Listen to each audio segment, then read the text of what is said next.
Well, Patanjali, who is considered to be the foundational thinker who codified what his experience of the process of yoga was, the learning process of yoga was and is, uh, in contemporary terms would be called the ultimate existential phenomenologist, who looks at the nature of one's own experience with open eyes, without interpreting one's experience through past experiences, a radical openness to beingness.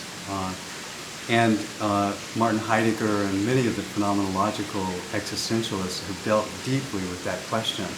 And the intersection between what Patanjali wrote in those sutras and the depth of the German mystical tradition and the philosophical tradition, the empirical tradition even, all intersect in the wisdom that comes through not only Patanjali, but a lot of the Eastern approaches to reality and the experience of reality through human consciousness.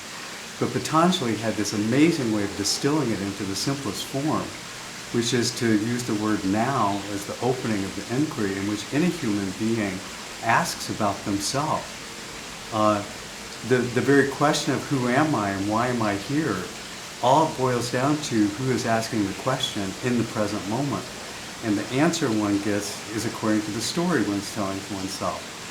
So, and his understanding of using the word now as it unfolds comes from a deep understanding that we actually are unconscious of a multidimensional intelligence that we embody. We value and we prioritize our survival, problem-solving, linear ability to create safety and warmth and convenience and even beauty and security in our life, but at the expense of the idea of being openness to the mystery, where that function is given to us for an ability to create stability and depth and fulfillment in our lives. But there comes a point where every radical, particular, unique individual on the planet asks the question, but who am I? What is my personal experience of myself, and how do I fit within the bigger picture? And not everybody will have the wherewithal or the courage or the circumstances or the tragedies in life that would cause them to ask that question. But many people do.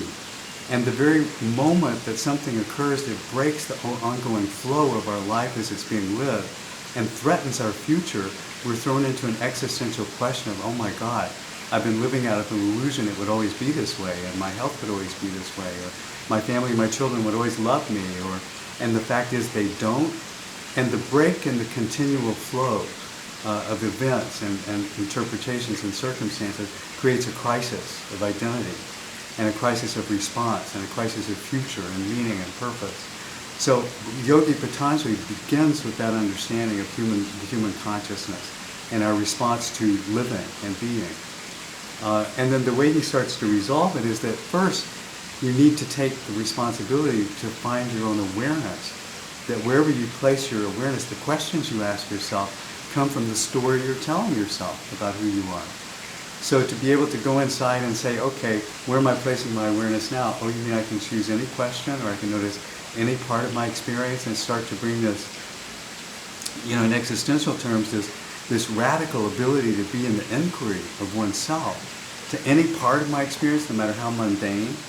And basically, why Patanjali is so powerful is he says, once you know that the way it works, that you're living out of the story you're telling yourself, you don't have to wait for a big fundamental crisis to begin to ask yourself the deeper question.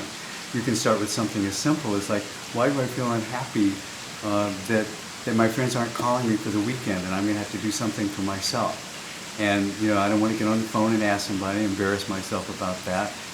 People know I'm here and I should be loved, but why is nobody loving me? And starting with a in-the-moment question that's a very real question from many people and their weekend experience, you can start to look at the pattern of your life and bring awareness to, why am I looking to these other people to make me happy or satisfied, etc. So his way of dealing with human phenomena and human experience boils down to something like even simpler than that. It's like, are you aware that you are living in an organism of your body, that's your body, and that there's an intelligence in your organism that's communicating to you all the time? And through Hatha Yoga, or the yoga of going inside one's own body and physical experience, and actually even naming and experiencing sensation itself, is a huge evolution toward finding one's muscle of awareness. And so he says, start with the body. You start with your experience of being in a body and notice the sensations, then the emotions and feelings that come up, and then notice the thoughts and beliefs that you hold on your body. And as you start to do these simple yoga exercises, you'll notice that actually your body is changing. You're getting a lot younger than you thought you were. You've got a lot more energy than you thought you had. It's a lot easier to slow down and simplify your life so you're not feeling stress and fatigue. And you can actually start to direct your awareness to things that are very painful in your life and create a new future for yourself. So the question of whether or not yoga is a religion is a false question. It's more, how do human beings be in question to the relationship they have to life unfolding?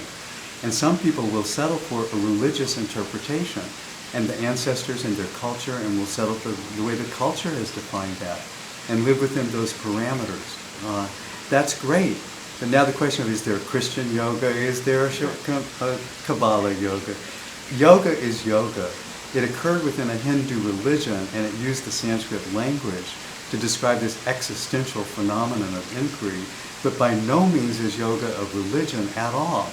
In fact, it says look radically within to your own radical, unique experience and generate the meaning and purpose of your life based on your connection to life and reality and the life force unfolding as it is in your life. That's beneath a religion. It's very useful in a religious context because you already have a faith and you have a trust in God and the goodness and the benevolence of human beings, and you've got a code of ethics that has you non-stealing, non-lying, and yes, of course, it overlaps every good thing in human beingness. But to adapt a religious perspective that it must be this way and it's the only way and there's only one access to truth and unfolding, yoga cuts beneath that.